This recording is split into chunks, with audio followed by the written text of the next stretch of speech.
Consistency from multiple lines of evidence strongly supports the work of the scientific community, including those individuals singled out in these email exchanges, many of whom have dedicated their time and effort to develop these findings in teams of lead authors in the series of IPCC assessment reports during the past 21 years. The IPCC assessment process is designed to ensure consideration of all relevant scientific information from established journals with robust peer review processes or from other sources which have undergone robust and independent peer review. The entire report writing process of the IPCC is subjected to extensive and repeated review by experts as well as governments. In the AR4, there were a total of around 2,500 expert reviewers performing this review process. Consequently, there is full opportunity for experts in the field to draw attention to any piece of published literature and its basic findings that would ensure inclusion of a wide range of views. My colleagues and I at the IPCC are conscious of the responsibility we bear and the expectations that we must deal with in providing fair, comprehensive, and objectively produced assessments of climate change. I owe a tribute and a debt of gratitude to my predecessors as chair of the IPCC and the tens of thousands of scientists who have established traditions that ensure high standards of intellectual endeavor and impeccable conduct in the diligent pursuit of our collective goals.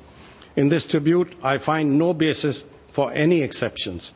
Lastly, I also express my deep gratitude to this august body and the Secretariat of the UNFCCC for the receptivity and appreciation that they have always displayed in accepting the results of our work in the ICC.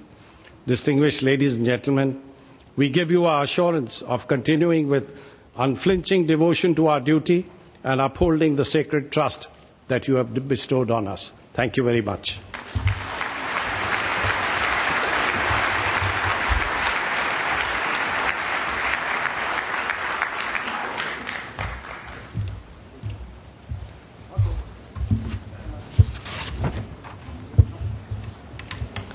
Thank you, Dr. Pachauri, for your statement.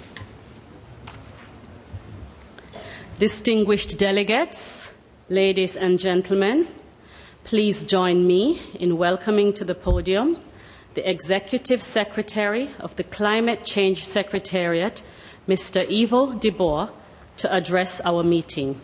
Mr. de Boer, you have the floor.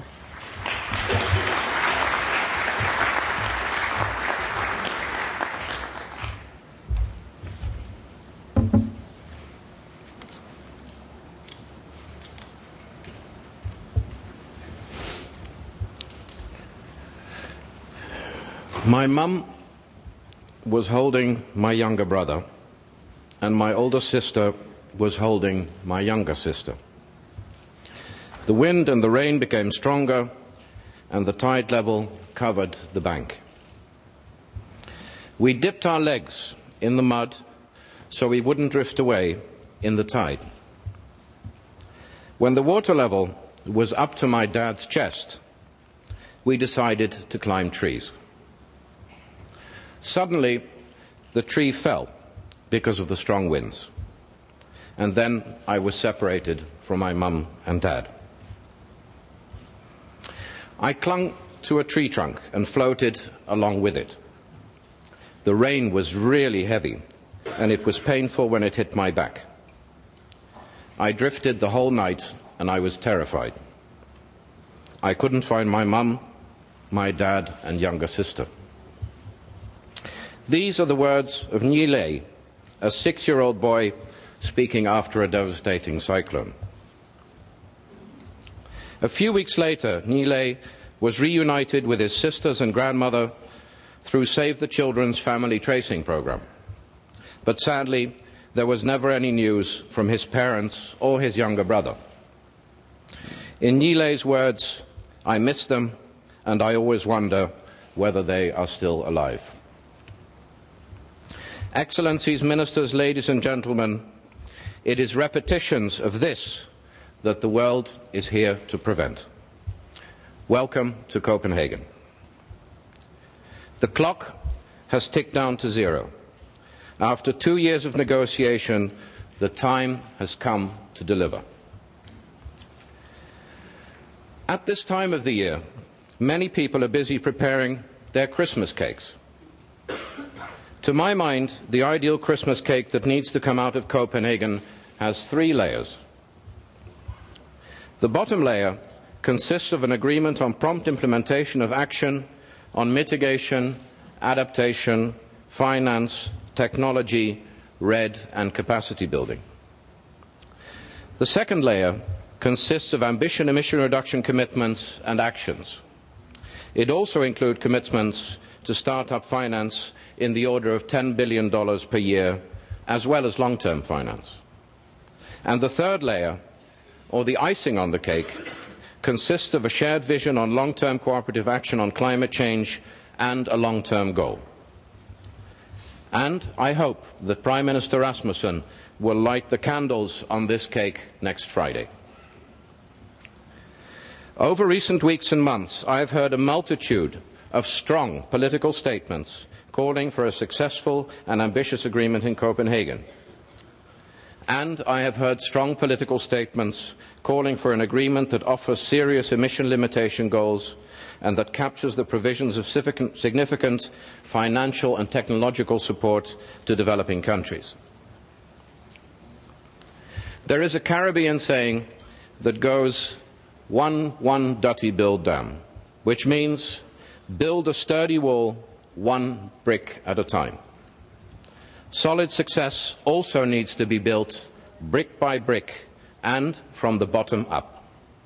In Copenhagen, this needs to be done during the coming days. Copenhagen will only be successful if it delivers significant and immediate action that begins the day this conference ends. In the week ahead, the focus needs to be on crafting solid and practical proposals that will unleash prompt action on mitigation, adaptation, finance, technology, RED, and capacity building. Developing countries desperately need tangible, immediate action on these crucial issues. Much of the work that has been accomplished over the past 2 years can be turned into immediate action. Solid, action-oriented proposals will give real meaning to the political commitments for success in Copenhagen that has been building momentum around the globe. Such proposals will also provide a strong foundation for further efforts. Through the COP, the CMP, the AWG-LCA, the AWG-KP, the SUBSTA and the SBI, there are